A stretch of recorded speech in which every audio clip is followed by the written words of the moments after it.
बना लिया और बेटे जैसी इज्जत अता फरमाई, बेटे जैसी मोहब्बत अता फरमाई। उनके चचा तलाश करते हुए पहुंचे, उनके बाप ढूंढते हुए पहुंचे कि और इसलिए आए कि जैद को लेके चले, यहाँ गुलाम बना हुआ है, क्योंकि उनको पता था कि गुलामों की जिंदगी बदतर जिंदगी होती है, गुलामों की जिंदगी बहुत खराब जिंदगी होती है। इसलिए उनके चचा भी आए, उनके वालिद भी आए छुड़ाने के लिए और कहते हैं, ऐ नबी करीम, आप मेरे बेटे को गुलाम बना के रखे हैं, कितना पैसा लेंगे आजाद करने के लिए? मेरे बेटे को आजाद कर दें, क्योंकि हम लोग मालदार हैं और अपने बच्चे को आसाइश में रखना चाहते हैं, अपने बच्चे को आराम में रखना चाहते हैं। मेरे आका ने फरमाया, माल की लालच उसे दो जो दुनियादार हो, मुझे माल की लालच न दो। लौशी तो लसात मईल जिबाल और ज़हबा, अगर मैं चाह लूं तो ये मक्का के जो पहाड़ हैं वो सोना बन जाए और मेरे साथ चलने लगे। मुझे माल की लालच न दो, अलबत्ता अगर तुम्हारा बेटा है तो तुम्हें ले जाने की इजाजत है, तुम्हारा अगर भतीजा है तो तुम्हें ले जाने की इजाजत है। मगर वाह रे मेरे आका का अखलाक, जब उनके चचा आए और उनके बाप आए कि ऐ ज़ैद, तू गुलाम बना हुआ है, तू मालदार का बेटा है, तू मालदार का भतीजा है, चल घर में आराम कर, यहाँ मक्का में गुलाम क्यों बना हुआ है? अल्लाहु अकबर। उस वक्त ज़ैद बिन हारिसा ने ये कहा था, ऐ मेरे वालिद सुन लीजिए, यकीनन आप बाप हैं, मैं बाप की इज्जत करता हूँ, मगर मैं अब यहाँ से नहीं जा सकता, क्योंकि अल्लाह की इज्जत की कसम, पूरी दुनिया के अंदर किसी बाप ने अपने बेटे को वो मोहब्बत ना दिया होगा जो हुजूर ने मुझे मोहब्बत दिया है, इसलिए हुजूर से अब अलग नहीं हो सकते।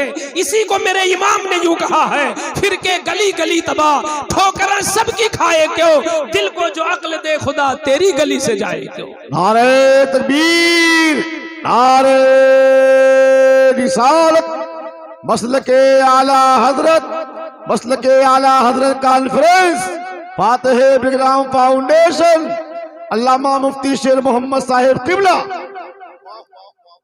आज हमारी बद अखलाकी की वजह से भी इस्लाम बदनाम होता है। अल्लाह अकबर। आज हमारी बद अखलाकी का सिर्फ एक मतलब नहीं होता है, इंसान अगर झूठ बोलता है ये बहुत बड़ी बद अखलाकी है। इंसान अगर झूठा वादा करता है और वादा वफा नहीं करता, ये भी बहुत बड़ी बद अखलाकी है। इससे सिर्फ उस इंसान का घाटा नहीं, बल्कि वो इंसान जिस मजहब से जुड़ा है उस मजहब का भी नुकसान है। अल्लाह अकबर। आपने अगर किसी गैर मुस्लिम से वादा किया और आपने उस वादे को पूरा नहीं किया, तो सिर्फ उसकी निगाह में आप बुरे नहीं हुए, आपका मजहब बुरा हो जाता है, आपका मजहब बुरा हो जाता। अगर आप इंसाफ से काम नहीं लेते हो, कहीं आपको हाकिम बनाया गया, कहीं आपको ओहदा दिया गया और आप इंसाफ नहीं करते हो, ये बहुत बड़ी बदअखलाकी है। आओ देखो, मेरे आका ने जैसा इंसाफ किया है दुनिया में, आज तक न कोई हाकिम कर सका और न कयामत तक कोई हाकिम ऐसा इंसाफ कर सकता है।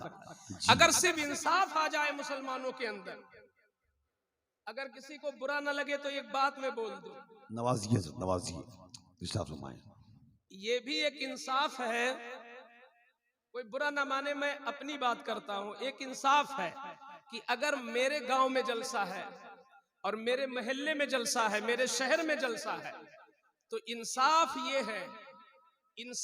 है कि हम आने वाले मेहमानों को अच्छे माहौल में पेश करने की कोशिश करें, ये भी एक इंसाफ है।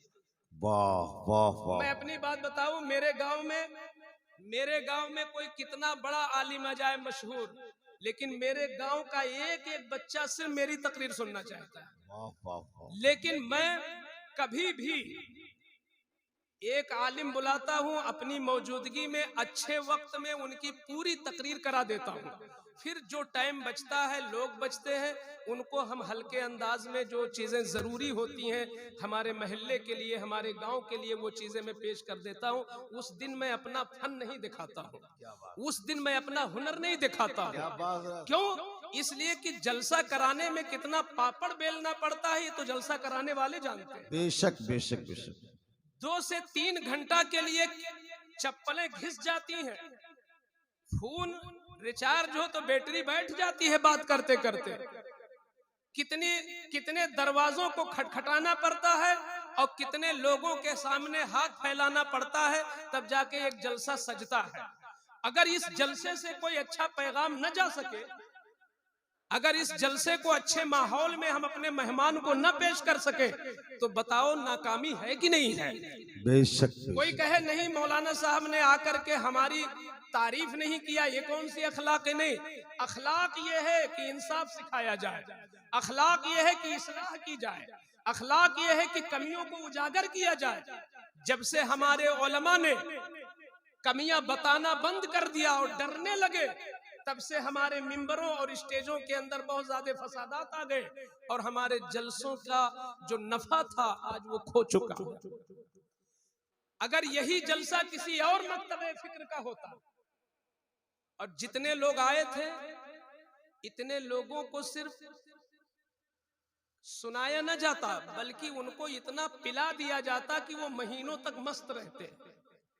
मगर अहले सुन्नत वल जमात मसलके आला हजरत के लोग इस चीज में जरा कमजोर पड़ जाते हैं कि पब्लिक इकट्ठा होती है, हम नफा नहीं उठा पाते हैं। मैं सिर्फ 1 घंटा 1.25 घंटा इंतजार किया तो मुझे नींद आ रही थी। आप तो काबिले मुबारकबाद हो, आप 4 घंटे से बैठे हो, किस तरह बैठे हो मैं सोच नहीं सकता। मैं आपके जज्बात को सलाम करता हूं, लेकिन आइंदा के लिए मैं एक उसूल दे के जा रहा हूं कि मेरे आका सल्लल्लाहु ताला अलैहि वसल्लम ने भी तकरीर की है। आने वाले हर आलिम को भी अपने आका की तकरीर की सुन्नत सामने रखना चाहिए। मेरे आका सल्लल्लाहु ताला अलैहि वसल्लम परेशान माहौल में तकरीर नहीं करते थे, उकताए हुए माहौल में तकरीर नहीं करते थे, नींद के माहौल में दीन नहीं बताते थे, बल्कि इंतजार करते थे कि कब इंसान खुश है, कब इंसान हशाश बशाश है, कब इंसान का मिजाज खुला हुआ है, उसी मौके पर दीन का कोई मसला बता दिया करते थे। तो वो मसला दिल में बैठ जाया करता। तो जब से हमने उस चीज को छोड़ दिया, किसी की शोहरत बहुत ज्यादा हो जाए, लोग मोहब्बत में बैठ जाए, ये इनकी मोहब्बत की पहचान है, लेकिन हकीकत ये है कि ये तकरीर सुनने और सुनाने का वक्त कतई नहीं होता। इसलिए आइंदा से एक वक्त मुकर्रर किया जाए, एक वक्त मुकर्रर किया जाए, लिस्ट बनाई जाए, बाकायदा उसके सामने उसका वक्त तहरीर किया जाए और जिसका जो वक्त हो उसी वक्त पे पेश कर दिया जाए और वक्त से जैसे बाहर होने लगे तो अदब के साथ उनको बता दिया जाए। तभी हमारा जलसा कामिल होगा और तभी हमारे जलसे का काम मुकम्मल होगा। आप बताओ जरा कि अगर हमारे जो लोग आए यहाँ पे आधे लोग तकरीबन चले गए, आइंदा हम उनको कैसे बुला सकेंगे? वो तो ये सोचेंगे कि जिसका नाम बहुत बड़ा छपा है ऐसा ना हो कि उसे 2 बजे बिठाया जाए। नहीं, इस चीज को हम छोड़ दें और अपने आका की सुन्नत के पीछे भागें। बहरहाल एक जिमनी गुफ्तगू थी, मैं ये कह रहा था कि आकाए करीम सल्लल्लाहु ताला अलैहि वसल्लम इंसाफ कैसे करते थे उसे सुन ले और हम भी अपनी जिंदगी के अंदर इंसाफ लाने की कोशिश करें। इस्लाम के अंदर चोरी करना हराम और जो चोरी में पकड़ा जाए तो उसका हाथ काटा जाएगा, ये इस्लाम का हुक्म है। अरब के उस जमाने में जैसे आज सैयद मशहूर है कि सैयद आला बिरादरी, ऐसे हुजूर सल्लल्लाहु ताला अलैहि वसल्लम के जमाने में और उस दौर में मक्का में जितने कबीले थे उन कबीलों में कुरैश कबीला, क्योंकि हुजूर उसी कबीले से थे तो हुजूर की निस्बत की वजह से कबीले कुरैश सबसे अफजल माना जाता था। तो कुरैश के लोग जो थे वो अपने आप में अपने को बुलंद समझते थे कि मैं बुलंद हूं। इत्तेफाक से उसी खानदान की एक औरत ने चोरी कर लिया। आप तवज्जो से सुनिएगा, अगर कोई गैर मुस्लिम भी इन बातों को सुने तो इस्लाम की तरफ भागने की कोशिश करेंगे कि चलो इंसाफ तो इस्लाम के अंदर मौजूद है। वो औरत पकड़ ली गई और उसकी चोरी साबित हो गई। हुजूर सल्लल्लाहु अलैहि वसल्लम की बारगाह में मुकद्दमा पेश हुआ। खानदान के लोगों को पता चला, सबको यकीन हो गया कि हुजूर तो इंसाफ ही करेंगे और हाथ जरूर कटवाएंगे। और अगर इस औरत का हाथ कट गया तो जो छोटे छोटे खानदान और कबीले हैं वो मजाक उड़ाएंगे कि कुरैशी चोर भी होते हैं। तो मीटिंग बैठी बड़े बड़े लोगों की, और लोगों ने कहा कि क्या किया जाए, चलो हुजूर की बारगाह में शोर और सिफारिश लगाई जाए, क्योंकि हुजूर चाहे तो सजा तब्दील कर दें, क्योंकि आप मुख्तार हैं। वाह वाह वाह, हुजूर साहिबे शरीयत है, सुभान अल्लाह सुभान अल्लाह। चाहे तो सजा बदल दें, ये आपके बस में है और यकीनन बस में था। कितनों के लिए आपने हुक्म बदल दिया कि मर्दों के लिए सोना हराम है, मगर मुस्तफा ने जिसके लिए चाहा सोना हलाल कर दिया। हुजूर साहिबे शरीयत है, सुभान अल्लाह। तो लोगों ने मीटिंग किया और कहा कि सिफारिश के लिए किसको चुना जाए, कौन सिफारिश करे हुजूर की बारगाह में। तो नजर दौड़ाई गई तो उन्हीं के बेटे, जिनका भी मैंने जिक्र किया कि हुजूर के गुलाम थे, मगर हुजूर ने मोहब्बत में उन्हें गोद ले लिया और कहा तुम मेरे बेटे हो। तो उन्हीं के बेटे उसामा, तो सरकार जैसे जैद को बेटा समझते तो उनके बेटे को अपना सगा पोता समझते। यहां तक कि सहाबा का कहना है कि हमारी आंखों ने देखा कि हुजूर जब मदीने में निकलते तो कभी कभी एक कंधे पे इमामे हुसैन को बिठाते और एक कंधे पर उसामा को बिठाते और दुनिया को बताते कि हमने सिर्फ नाम में का गोद नहीं लिया है, हमने अमली तौर पे भी दुनिया को बताया ये मेरे पोते हैं। तो लोगों ने कहा कि उसामा को ले चलो, सरकार उसामा की बात नहीं टालेंगे। तो उसामा तैयार हो गए, आका की बारगाह में पहुंचे।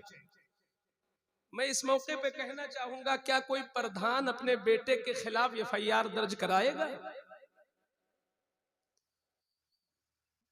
कोई मुतवल्ली मस्जिद का अपने बेटे के खिलाफ तबसरा करेगा चौराहे पर कि मेरा बेटा जाता है मस्जिद में बोलता है, बड़बड़ बड़बड़ करता है? नहीं करेगा। कोई मदरसे का नाजिम अपने बेटे के खिलाफ कुछ नहीं करेगा। हाँ, करेगा तो उसके खिलाफ करेगा जिसने उसकी इज्जत न की हो। वो कितना भी बड़ा आलिम हो, कितना भी बड़ा परहेजगार हो, सारी साजिश उसके लिए कर देगा। इंसाफ आज नहीं है, कड़वी बात ना हो, हम इस्लाह के लिए बोल रहे। आज हम हुकूमत का नाम लेते, हुकूमत को रखो अलग, हम अपनी जिंदगी को देखें सिर्फ कि हम प्रधान हैं गांव के, क्या हम इंसाफ करते हैं? हम चेयरमैन हैं, कुर्सी पर हैं जहां, वहां हम इंसाफ करते हैं? हम एक मस्जिद के मुतवल्ली हैं, हमारे बस में जितना हम इंसाफ करते हैं? हम घर के सरपरस्त हैं, क्या हम अपने बच्चों और बीवियों में पूरा इंसाफ करते हैं? नहीं। अरे एक इंसान अपनी जात के साथ इंसाफ नहीं कर रहा, हम अपनी आंखों का नहीं हक अदा करते, हम अपने हाथों का हक नहीं अदा करते, कौम का हक क्या अदा करेंगे? मेरे आका सल्लल्लाहु अलैहि वसल्लम की बारगाह में जब सिफारिश पहुंची तो हुजूर का चेहरा लाल हो गया, सुर्ख हो गया, और हुजूर की जो जबान थी वो सुनिए क्या बोले मेरे आका, अतशफ़उ फी हद्दिन मिन हुदूदिल्लाह, ऐ उसामा तू अल्लाह के कानून को बदलवाने आया है कौले मोहम्मद कौले खुदा, फरमान न बदला जाएगा, बदलेगा जमाना लाख मगर कुरान न बदला जाएगा। ऐ उसामा तू अल्लाह के कानून में सिफारिश कर रहा है। सुन ले, अगली कौमें इसीलिए बर्बाद हो गई, यहूदी बर्बाद हो गए, नसरानी हलाक हो गए, बनु इस्राइल तबाह बर्बाद हो गए, इसी बुनियाद पर कि अपनों को माफ किया, गैरों पे कानून चलाया, मालदारों को छूट दिया और गरीबों को जेल में डाला, कमजोरों पर कानून चलाया और ताकतवरों को छूट दे दिया। इसी बुनियाद पर अल्लाह ने अगली कौमों को बर्बाद किया।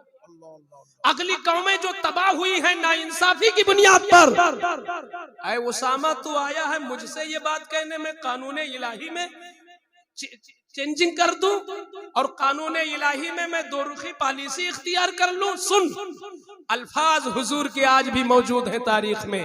आका ने फरमाया वअयमुल्लाह लौ सरक़त फातिमतो बिन्तो मुहम्मद लक़तअतु यदहा अल्लाह की इज्जत की कसम, अगर मेरी सगी बेटी फातिमा भी चोरी कर ले तो मैं उसका भी हाथ कटवा दूंगा और दुनिया को बता दूंगा कि इंसाफ है तो इस्लाम के अंदर इंसाफ है।